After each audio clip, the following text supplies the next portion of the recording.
Hello guys, welcome back to my channel. কেমন আছো তোমরা সবাই? আশা করছি ভীষণ ভালো আছো। ভগবানের কাছে প্রার্থনা করি তোমরা সবসময় খুব ভালো থেকো। তো চলে এসেছি আজকে আরও একটা নতুন ব্লগ নিয়ে।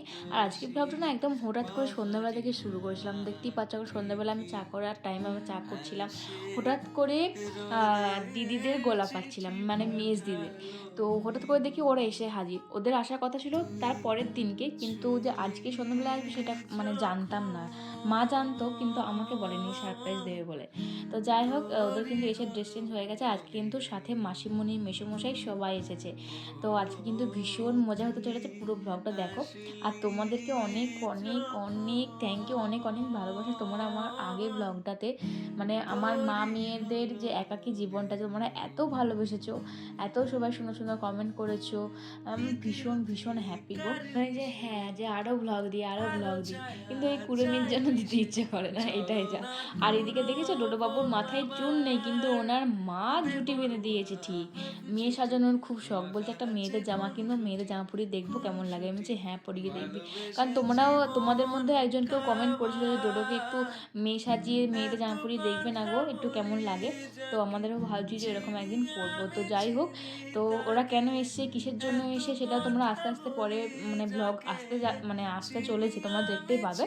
তো আজকে দেখো, আমি ওকে হ্যান্ডশেক করতে বলছি বলে ও কিন্তু সঙ্গে সঙ্গে হাতটা বাড়িয়ে দিয়েছে। মানে ও কিন্তু এখন থেকে সব বুঝে, ভীষণ বুঝে, কি বলছি না বলছি সব বুঝতে পারে। আর এত ছটপটে, মানে কিছু বলার নেই। মানে 1 সেকেন্ডের মধ্যে ও এদিক থেকে ওদিক হয়ে যাবে, চোখের সামনে কেউ ধরতে পারবে না। ও এই খাট থেকে পড়ে যাচ্ছে, ওখান থেকে পড়ে যাচ্ছে, মানে যাচ্ছে তো অবস্থা হয়ে যাচ্ছে, এরকম ব্যাপার। তো যাই হোক, সন্ধ্যা তো হয়ে গেছে, এবার চলো একটু চা মুড়ি। ভাইকে বললাম, ও টিউশন গেছিলো, যে তুই একটু চপ টপ নিয়ে আয়। বাড়িতে তো সেরকমভাবে কিছু ছিল না। আর দিদিরা গেছিলো মেলা, তো সেই জন্য দেখো মায়ের জন্য এনেছে কত সুন্দর। আর এটা এনেছে আমার ছোটো মাইমার জন্য। ছোটো মাইমাদের ঘরে ফিস্ট আছে, তো সেই কারণে সেখানকে যাব। তো সেই জন্য মিষ্টি বলে ছোটো মাইমার জন্য তাহলে নিয়ে আসি। তো এই সেটটা নিয়ে ছোটো মাইমার জন্য, মানে কফি মাগটা। আর এই সেটটা নিয়ে এসছে মায়ের জন্য, মানে আমাদের বাড়ির জন্য আর কি। ওই নুনদানি বলো, হলুদ রাখা বলো, সবই মানে রাখা যাবে। তুমি যেটা রাখতে চাইবে সেটাই হবে আর কি, শুধু হলুদ নুন নয়, যা রাখতে চাইবে। তো খুবই সুন্দর দেখতে হয়েছে। তোমাদের কেমন লাগলো সেটাও কিন্তু অবশ্যই জানাবে। তো যাই হোক, আর এদিকে আমার চা কিন্তু মোটামুটি ফুটে গেছে, আর একটু দুধ দুধ দিয়ে সব কিছু দিয়ে বাড়িয়ে নিলাম চাটা। তো এরপরে ভাইও চলে আসবে একটুক্ষণের মধ্যেই। তো আমি তারপরে মানে মেসোমশাই আর মাসিমণিকে মুড়ি দেবো, মানে সবাই খাবো আমরা আজকে। আর ওই গামলায় করে খাবো না আর কি, যে যার থালাতেই খাবো। তো মা ওইদিকে সন্ধ্যা দেখাচ্ছিলো, হরিনাম করে তো মা, সেই জন্য একটু লেট হয়। তো মেসোমশাই কিছুতেই খেতে চাইছিলেন না, যে না সবাই মিলে একসাথেই খাবো। আমি বললাম যে মায়ের দেরি হবে, তুমি একটু খেয়েই না। তারপরে যে মা এসে ডোডোকে খাওয়াচ্ছিল, তো আমি বললাম যে তুমি চাটা খাও, ভাই আসুক, ভাই এলে মুড়িটা দিচ্ছি। তো সেই কারণেই আর কি। এদিকে ডোডো তো দেখো না, ওইখানটাতে ওকে বসাতে হয়েছে, মানে ও খাবে না, খাবার দেখলে ছুটে পালাবে, বুঝতে হবে। গোড়াতে যখনই ওই খাবার জিনিস বাঁধবে না, তখনই ও ছুটে পালাবে।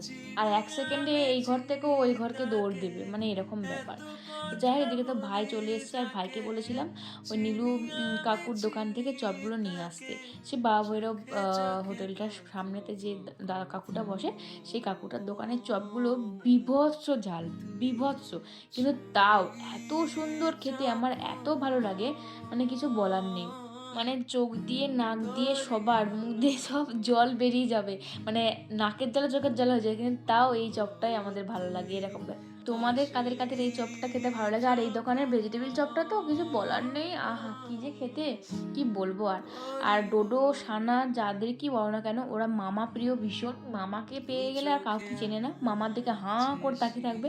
মামা যেটাই করবে সেটাই ওদের কাছে ভালো লাগবে। মামা কখন আসছে কখন যাচ্ছে সব নোটিশ করে রাখবে। মামা এলে মানে ওদের দুজনের যে এত খুশি, এত ভালোবাসে ওর মামাকে, কি বলবো, মানে ভীষণ ভালোবাসে। মামা যদি ওদেরকে পাত্তা নাও দেয়, ওরা সেই মামার দিকে তাকিয়ে থাকবে, মামাকে দেখে হেসে গদগদ হয়ে যাবে, এরকম। তো এদিকে তো আমি সবাইকে মুড়ি টুড়ি দিচ্ছিলাম, মেজদি বললো দে ফোনটা আমার হাতে, আমি ধরে দিচ্ছি। তো সেই কারণে আর কি, ভাই ভাই বুঝতে পারেনি হয়তো যে ওকে ভিডিওতে করছে বা কিছু, নাহলে ও কিন্তু আমার ভিডিওতে একদমই আসতে চায় না। আর এদিকে ডোডোবাবু তো ভীষণ খেলাখেলি করছে, ওকেও মুড়ি চাই, মুড়িগুলো মানে থালাতে রাখবে না, ওকে মুড়িগুলো ছড়িয়ে দিতে হবে, তাহলে ও শান্তি, নাহলে কাউকে খেতে দেবে না, এরকম ব্যাপার। তো মুড়ি টুটি তো সবারই খাওয়া হয়ে গেছে। এদিকে মেসোমশাই ফোন টোন দেখছিল হয়তো। এদিকে ডোডোবাবু একদম জাস্ট ঘুমিয়েছে, সঙ্গে সঙ্গে উঠে পড়েছে, মানে 5 মিনিটও ঘুমায় না, চোখে একটুও ঘুম নেই। আর এদিকে মা রাতের খাবার করছে, এদিকে ভাত করছে, আর মেসোমশাইয়ের খেতে ইচ্ছে করেছে মায়ের হাতের ফুলকপির ঝোল। তো হঠাৎ করে যেহেতু এসে, যেহেতু বাড়িতে মাছ টাছ কিছুই নেই, আর সেদিনকে অমাবস্যা ছিল, সেজন্য মানে ডিমও করা যাবে না, মাংসও করা যাবে না। তো মা তাও বলছে যে ডিম কি করে দেবো, আমরা খাবো না কিন্তু তোমরা খাও। কিন্তু মেসোমশাই ডিম খেতে মানে পছন্দ করে না, খায় না, দুধ ডিম কিছুই খায় না, এগুলো মাসিমণিও খায় না এরকম। তো সেই জন্য করা হয়নি। তো ফুলকপি আলু দিয়ে ঝোলই করা হচ্ছে। তো এমনই ফুটছে যে কি বলবো, এদিকে ভাতও হয়ে গেছে, আর ওদিকে বেগুন ভাজা হচ্ছে বোধহয়, বেগুন ভাজা হবে। ওদিকে পেঁয়াজ লঙ্কা ভাজাও হয়ে গেছে, হয়তো আলু ভাতের মাখার জন্য। ওদিকে পেঁয়াজ পোস্ত হয়েছে। আর কি হচ্ছে না হচ্ছে সব কিছু আমি তোমাদেরকে লাস্টে দেখিয়ে দেবো। আর এদিকে এত সেই তেলটা দেওয়ার পরে সেই ছিটিয়ে গেল, ডোডো তো পুরো ভয় পেয়ে গেছে, এরকম ব্যাপার। আর এদিকে তো মানে লাইটটা জ্বলেনি, ওই চিমনির লাইটটাই জ্বলছিল। তাই মা বলছিল যে ওই দিকের যে লাইটগুলো আছে ওগুলো জ্বলছে না, দেখ না কী করলি, এই লাগালি আর কিছু দুদিনেও মানে জ্বললো না। তো আমি বললাম যে ওগুলো চার্জ দেওয়া আছে, ওগুলো চার্জ হয়তো ফুরিয়ে গেছে, যখন এনেছিলাম হয়তো ফুল চার্জ থাকেনি, তাই হয়তো জ্বলেনি। সেই জন্য আমি আবার খুলে নিয়ে এলাম, এগুলো চার্জে দিতে হবে। জিনিসটা খুবই ভালো, চার্জও দেওয়া যায়, সব করা যায়, 3 রকম লাইটও জ্বলে, খুবই ভালো। তো এগুলো আমি চার্জে বসিয়ে দিয়েছি। তো এইদিকে ডোডো তো খেলাখেলি করছে, তো চলো।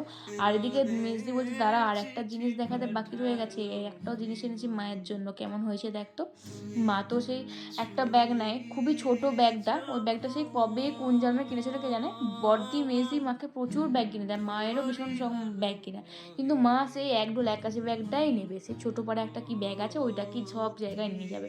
তো ওটাতে বেশি কিছু ধরে না, যাও মানে সব টিপে টাপে ধরায়, এরকম ব্যাপার। তো মেজদি বললো যে আমি সেই জন্য মায়ের জন্য এই ব্যাগটা নিয়ে এসেছি।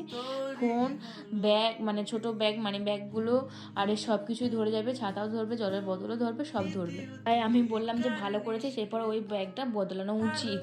তো যাই হোক, মায়েরও মানে পছন্দ হয়েছে। আর এদিকে দেখো ভাত হয়ে গেছে, এদিকে আলু ভাতও মায়ের মাখা হয়ে গেছে, আর এইদিকেতে পেঁয়াজ পোস্ত রেডি, বেগুন ভাজাও অল্প হয়ে গেছে, এদিকে তোমার আলু ফুলকপি ঝোলও হয়ে গেছে। আর সত্যি কথা বলছি, সেদিনকে আলু ফুলকপির ঝোলটা এত ভালো হয়েছিল, পুরো মাংস ঝোল, মানে মাংসের ঝোলও ফেল হয়ে গেছিলো, এরকম ব্যাপার। এদিকে বেগুন ভাজা চলছে, মানে প্রত্যেকটা রান্না, এই সিম্পল রান্নাগুলো গরম গরম খেতে শীতকালে রাতে তুমি বুঝতেই পারছো কত ভালো লাগে।